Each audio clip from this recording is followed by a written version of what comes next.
He was still carrying the gun. He hoped Victoria would not decide she needed it.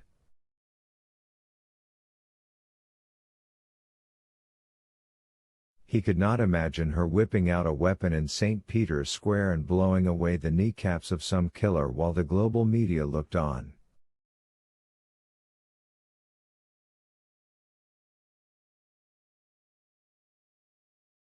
Then again, an incident like that would be nothing compared to the branding and murder of a cardinal out here.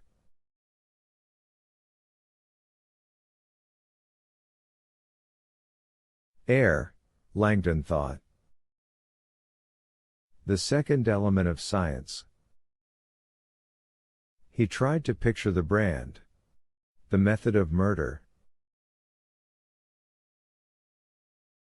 Again he scanned the sprawling expanse of granite beneath his feet, St. Peter's Square, an open desert surrounded by Swiss Guard.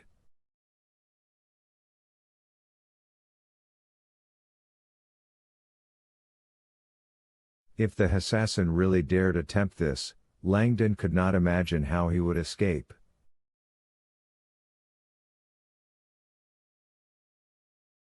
In the center of the piazza rose Caligula's 350-ton Egyptian obelisk.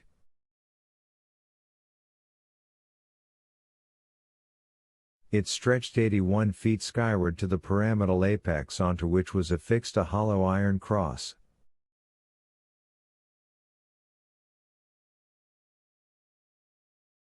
Sufficiently high to catch the last of the evening sun, the cross shone as if magic. Purportedly containing relics of the cross on which Christ was crucified.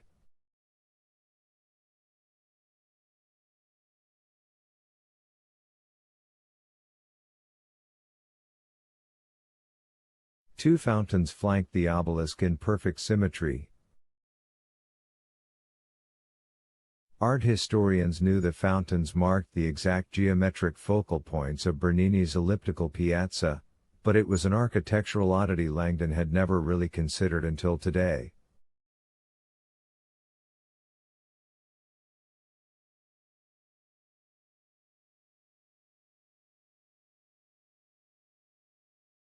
It seemed Rome was suddenly filled with ellipses, pyramids, and startling geometry.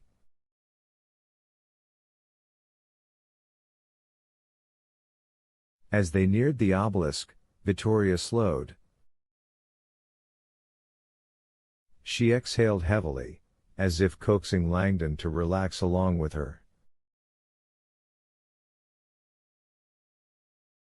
Langdon made the effort, lowering his shoulders and loosening his clenched jaw.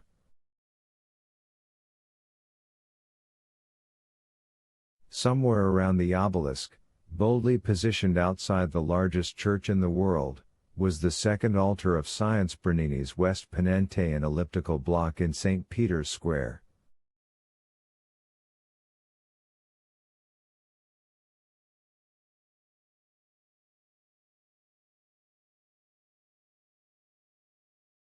Gunther Glick watched from the shadows of the pillars surrounding St. Peter's Square.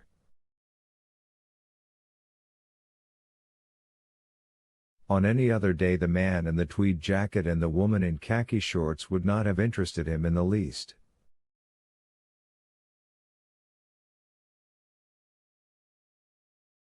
They appeared to be nothing but tourists enjoying the square. But today was not any other day. Today had been a day of phone tips, corpses, unmarked cars racing through Rome, and men in tweed jackets climbing scaffolding in search of God only knew what.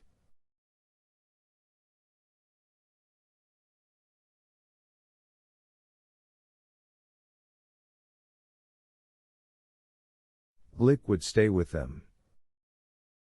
He looked out across the square and saw mockery. She was exactly where he had told her to go, on the far side of the couple, hovering on their flank.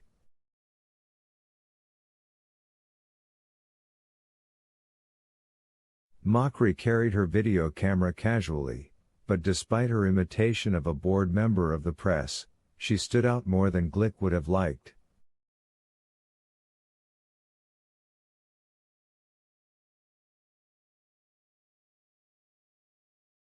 No other reporters were in this far corner of the square, and the acronym BBC stenciled on her camera was drawing some looks from tourists.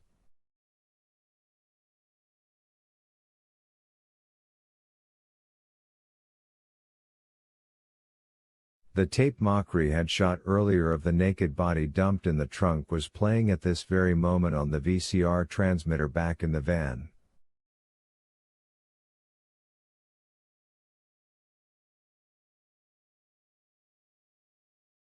Glick knew the images were sailing over his head right now en route to London. He wondered what editorial would say.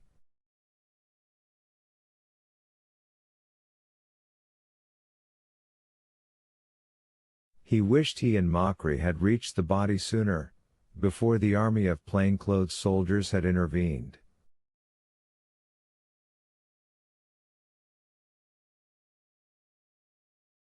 The same army, he knew, had now fanned out and surrounded this piazza.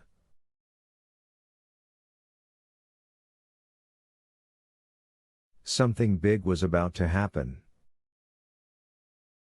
The media is the right arm of anarchy, the killer had said. Glick wondered if he had missed his chance for a big scoop.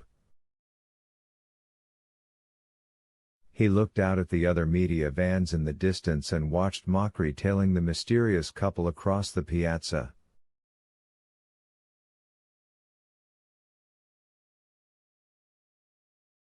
Something told Glick he was still in the game. 74. Langdon saw what he was looking for a good 10 yards before they reached it. Through the scattered tourists, the white marble ellipse of Bernini's West Ponente stood out against the gray granite cubes that made up the rest of the piazza.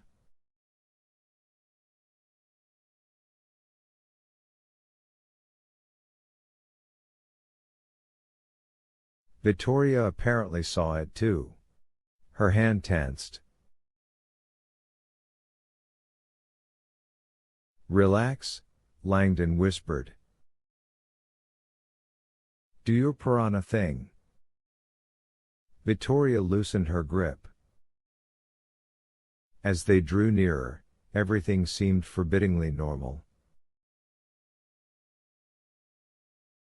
Tourists wandered, nuns chatted along the perimeter of the piazza, a girl fed pigeons at the base of the obelisk.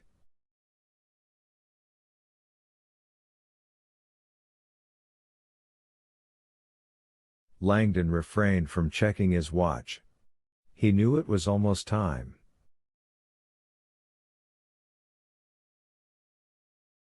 The elliptical stone arrived beneath their feet, and Langdon and Vittoria slowed to a stop, not overeagerly, just two tourists pausing dutifully at a point of mild interest.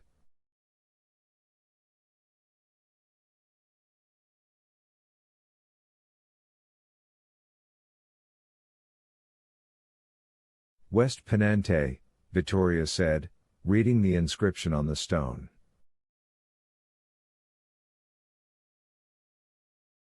Langdon gazed down at the marble relief and felt suddenly naive. Not in his art books, not in his numerous trips to Rome, not ever had West Ponente's significance jumped out at him.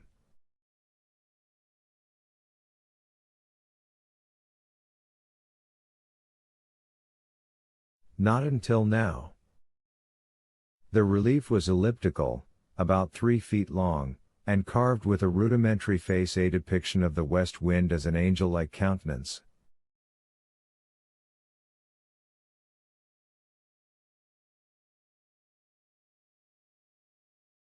Gusting from the angel's mouth, Bernini had drawn a powerful breath of air blowing outward away from the Vatican. The breath of God.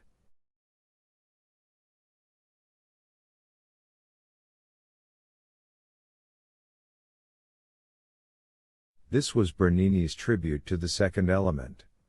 Air. An ethereal zephyr blown from angels' lips.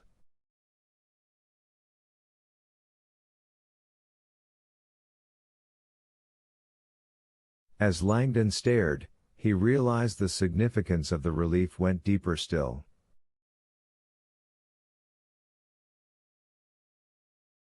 Bernini had carved the air in 5 distinct gusts. 5. What was more, flanking the medallion were 2 shining stars. Langdon thought of Galileo. 2 stars, 5 gusts, ellipses, symmetry. He felt hollow.